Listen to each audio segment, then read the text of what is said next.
ಪ್ರಿಯ ವೀಕ್ಷಕರೇ, ಈಶ್ವರ ಬೆಳಕು ನ್ಯೂಸ್ ಕನ್ನಡ ಸುದ್ದಿ ವಾಹಿನಿಗೆ ಸಂಪರ್ಕಿಸಿ. ಮೊದಲಿಗೆ ಸಬ್ಸ್ಕ್ರೈಬ್ ಮಾಡಿ, ಶೇರ್ ಮಾಡಿ, ಒಂದು ಲೈಕ್ ನೀಡಿ, ಪಕ್ಕದಲ್ಲಿರುವ ಬೆಲ್ ಐಕಾನ್ ಕ್ಲಿಕ್ ಮಾಡಿ. ನಮಸ್ಕಾರ. ಬಾಲ್ಕಿಯಲ್ಲಿ ಆಟೋ ಚಾಲಕರಿಗೆ ಡಿವೈಎಸ್ಪಿ ಸಲಹೆ ಮತ್ತು ಸಂಕ್ಷಿಪ್ತ ಮಾಹಿತಿ ನೀಡಿದರು. ಬಾಲ್ಕಿ ಪಟ್ಟಣದಲ್ಲಿ ಆಟೋ ಚಾಲಕರಿಗೆ ಡಿವೈಎಸ್ಪಿ ಬಲ್ಲಪ್ಪ ನಂದಗಾವಿಯವರು ಕಡ್ಡಾಯ ಸಂಚಾರ ನಿಯಮಗಳ ಬಗ್ಗೆ ಸಲಹೆ ನೀಡಿದ್ದಾರೆ. ಮುಖ್ಯಾಂಶಗಳು: ಬಾಲ್ಕಿಯಲ್ಲಿ ಓಡಾಡುವ ಎಲ್ಲ ಆಟೋಗಳಿಗೆ ನೋಂದಣಿ ಪತ್ರ ಮತ್ತು ಇನ್ಶೂರೆನ್ಸ್ ಇರಬೇಕು. ಪ್ರತಿ ಆಟೋ ಚಾಲಕರ ಬಳಿಯೂ ಚಾಲನಾ ಪರವಾನಗಿ ಪತ್ರ ಕಡ್ಡಾಯವಾಗಿ ಇರಬೇಕು. ಎಲ್ಲ ಆಟೋ ಚಾಲಕರು ಸಂಚಾರ ನಿಯಮಗಳನ್ನು ಅಚ್ಚುಕಟ್ಟಾಗಿ ಪಾಲಿಸಬೇಕು.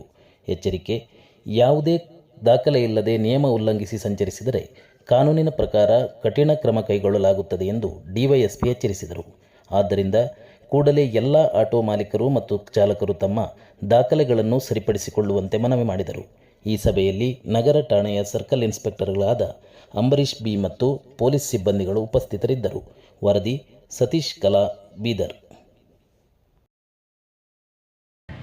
ದಿವಸ ಹೇಳ್ತಾ ಇದ್ದೀನಿ, ಆ ಬಸ್ ಸ್ಟ್ಯಾಂಡ್ನಾಗ ಒಳಗೂ ಹೋಗ್ತೀರಿ, ಅಲ್ಲೇ ಕರೆಕ್ಟ್ ಬಸ್ನಾಗ ಆಟೋ ಹೋಗಿ ನಿಂತಿರೋದು.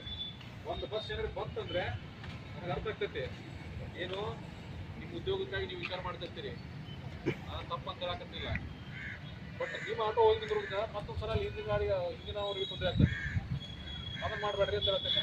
ನೋಡಪ್ಪ, ಆಟೋದಾಗ ಹೋಗಬೇಕು ಅನ್ನವ ಆಟೋ ಎಲ್ಲಿ ಸಿಗ್ತಾವ ಅಲ್ಲೇ ಬರ್ತಾನ, ಒಂದೆರಡು ಹೆಜ್ಜೆ ನಡೀತಾನ, ಏನು ತೊಂದರೆ ಆಗೋದಿಲ್ಲ.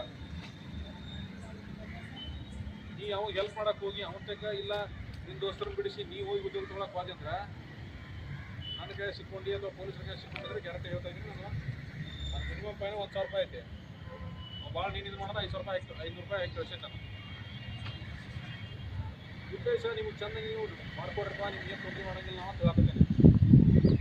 ಮತ್ತು ನೀವು ಮತ್ತು ಆ ರೀತಿ ಊರು ತುಂಬ ಎಲ್ಲಿ ಬೇಕಲ್ಲ ಏನು ಬೇಕಾದ್ರೆ ಮಾಡಿದ್ರು ಮತ್ತು ನಾ ಬಿಡೋದಿಲ್ಲ. ಒಂದು ಲಾಸ್ಟ್ ಟೈಮ್ ಇದ್ರ ತಕ್ಕ BKT ತನಕ ಅದು ಅಡ್ಡಾಡೋರು ಅವ್ರು ಹೊಸ್ತಾರೆ, ಅಲ್ಲಿ ನೋಡಿದ್ದೀನಿ. ಪೂರ ನೋಡಿದ್ರೆ DJ ಎಲ್ಲ ಬಂದಿದ್ದಾವ. ಒಂದು